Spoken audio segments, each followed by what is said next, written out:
Почитувам председателе, почитувани колеги, македонска јавност.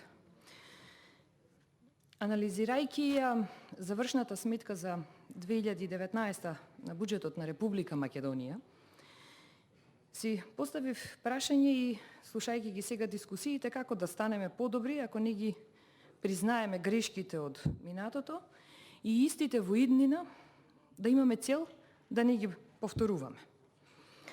Анализите кои што ги направив и истражувањата ме доведоа до интересни сознанија. Во 2019 година економијата блескала или стопанството било во грч. Годината почна со пензиски скандал. Министерката Царовска откри дека 12.000 идни пензионери биле оштетени за 19 милиони евра. Имаше пријава и до јавното обвинителство, но одговорност во некоја следна година. Функционерите на Ангро се ги вработуваа најблиските. Секој нов ден излегуваше ново име на нечи сопруг, мајка, татко, сестра, шурнајка, кој се поставил да работи во администрацијата. Одговорност во некоја следна година. Секој ден имаше огласи за нови вработувања во јавниот сектор. На обвинувањата за партизираност, министерот Манчевски дури и се пожалил. За 10 години ниту еден член на СДСМ не можел да се вработи во администрацијата. Одговорност и за ова во некоја следна година. Бизнисот се жалеше и на воведување прогресивен данок и на сивата економија и на ниското ниво на капитални инвестиции. Одговорност и за ова во некоја следна година. Странските инвестиции потврлија. За 9 месеци влегоа едвај 131 милион евра. Германските инвеститори ја оценија владата со 0. Одговорност и за ова во некоја следна година. Многу од градоначалниците недомакински трошеле. Градоначалникот на Струга, ги урнал сите рекорди кога во 2019 година купил 4 коли, од кои едно Ауди од 70.000 евра. Одговорност и за ова во некоја следна година. Зголемувањето на пензиите требаше да биде и до 900 денари. Вице-премиерот Ангјушев ги спуштил сите на земја со една изјава. Не сме ние Швајцарија. За неисполнување на ветувања, како и од претходниве што ги кажав, одговорност и за ова во некоја следна година. 2021 година сме, а одговорност се уште немаме видено. 2019 година меѓународните институции го критикуваа високото ниво на јавен долг и минималната плата од 14.500 денари. Бараа растот да биде проследен со зголемена продуктивност. Тоа не се случи, но владата повторно предизборно го покачи минималецот. За овој хаос повторно одговорност во некоја следна година. Незадоволни од политиките протестираа речиси сите 2019 година. 2019 година протестираа земјоделци, пазарџи, вработени во здравство, културата, наставниците, синдикалците и така натаму. Речиси и да немаше министер кој немаше слаби резултати и не беше поврзан со некој скандал. Премиерот со месеци ја најавуваше метлата, за на крај единствениот изметен да биде првиот финансер Тевдовски, творецот на прогресивното оданочување. Откако премиерот неуспешно се обиде да стане министер за финансии, на крај во кабинетот влезе Нина Ангеловска и го врати рамниот данок. 2019 година ја одбележаа и високите бонуси на обвинителството од СЈО, новите патарини, желбата на град Скопје да го превземе парното од БЕК, преговорите за трговските марки со Грција, најави за отпис на камати на долгови, нереализирани субвенции за коли, но и тужби од избркани инвеститори. Годината изминува, буџетот се докрајчува, или што би рекол премиерот тогаш, баклавата е изедена, но тепсијата 100. Колеги, колку успешна година била, можеме да процениме дополнително и од следново. Пазете, да не бидам себична, пробав да најдам и нешто позитивно. Тешко ми одеше. 10 најважни настани во економијата во 2019 година. Насловот е не баш економска, но сепак просперитетна година. БДП расте, економијата ќе се стабилизира. 2021 година се уште не е стабилизирана. Се намали невработеноста, бројот на вработени ќе расте. Бројот на невработени се уште опаѓа. Минималната плата порасна на 14.500 денари. Државата субвенционира зголемување на платите. И знаете што е најинтересно? Според која институција сите знаеме се овие податоци што претходно ги спомнувам? Државниот завод за статистика. Институцијата која политички се управува. Институција која вештачки ги креира статистичките податоци во Македонија, која работи без меѓусебна доверба, ама се гледа колку е професионален менаџментот. Во 10 најважни настани за 2019 година за економијата се и странските инвестиции порастот лани годинава во пат. Се напушта производството на енергија од фосилни горива, се градат фотонапонски централи. Согласно договорот, рокот е пробиен, таа требаше да биде изградена и веќе да е започната со производство. Знаете, фотонапонската централа во Осломеј не функционира. Денес проверено. Владата во 2019 година честно призна дека прогресивниот данок после 9 месеци од неговото воведување не ги даде очекуваните резултати, па го замрзна прогресивниот данок за 36 месеци. Повторно го ставаат во функција рамниот данок, односно личните доходи, пак ќе се даночат со 10%. Анализите на Министерството за финансии за 6 месеци од 2019 година покажале дека воведувањето на прогресивниот данок на личен доход не покажал значително подобрување на распределбата на доходот, односно дека се изгубени 50% од даночните приходи кои можеле да се соберат со рамниот данок. Заради ова, има неколку прашања за кои нема одговор.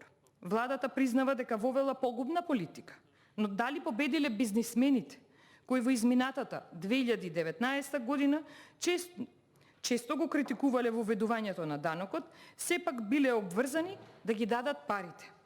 Или станува збор за политички популизам во момент на закажани предвремени избори? Дали им се вратија парите на фирмите, кои искешираа средства за да го отплатат овој наметнат данок? Одговорот на ова прашање ќе биде или пак бил, нема можности за такво нешто, не се случило досега ретроактивна примена на ново законско решение или одлука. Стручната јавност во 2019 година сугерирала и советувала дека воведувањето на ваков начин на прогресивен данок ќе направи штета на повеќе полиња. Сите стопански комори, поголемиот дел од македонските компании, укажувале дека оваа мерка ќе има негативни резултати. И самите на крајот од 2019 година признавте дека се зголемила даночната евазија. Постои бегство на капиталот од Македонија во соседните земји. Дека нема никакви ефекти ниту во подобрување во прибирањето на даноци, а не е постигната целта за намалување на нееднаквоста. Затоа што како што можело да се види, нееднаквоста се намалувала и без тоа, односно со други мерки насочени кон економски раст во земјата. Зголемувањето на даноците негативно се одразува на привлекувањето на директни странски инвестиции, како и на стандардот, затоа што зголемената даночна стапка за закупнините, за речиси 2 пати, ги зголемиле кириите за студентите, младите брачни парови и за малите бизниси. Грешката и школото кои ви се случиле, ни се случиле во 2019 година со воведување на овој данок, со воведување на неанализирана промена, дека предложеното решение не одговара на состојбите на пазарот, дека голема грешка било што се почнало од крајот, а не од коренот, колеги од власта не ви значат ништо. Зошто го велам ова? 2021 година сме и воведувате реформи во образованието на ист начин, популистички. Но има многу и ќе има многу последици од вашето игнорантско однесување доколку и во иднина продолжите со истово темпо. Да не бегам од темата. Во новата стратегија за реформа на даночниот систем 2020-2023 година се вели: иако ефектите од реформата успеале да ги зголемат приходите, сепак остварените дополнителни приходи можело да бидат повисоки за 51%, доколку не се случила промената во однесувањето на даночните обврзници поради воведувањето на прогресивното оданочување. Пазете сега, во супернова стратегија за реформа на даночниот систем 2021-2025 година, презентирана на 16 декември 2020 година, искрено се прашувам каде отиде истата од истата година, направена од тим со иста политичка структура како претходната. Стратегии ве ги менувате во рок од 6 месеци. Поставувате цели и тие да ви бидат приоритет. Поголема праведност во оданочувањето, подобра наплата на приходи, даночен систем кој ќе поттикне инвестиции и иновации. Како ги менувате даночниве политики, инвеститорите се плашат и транзит низ државава да направат, а не да инвестираат.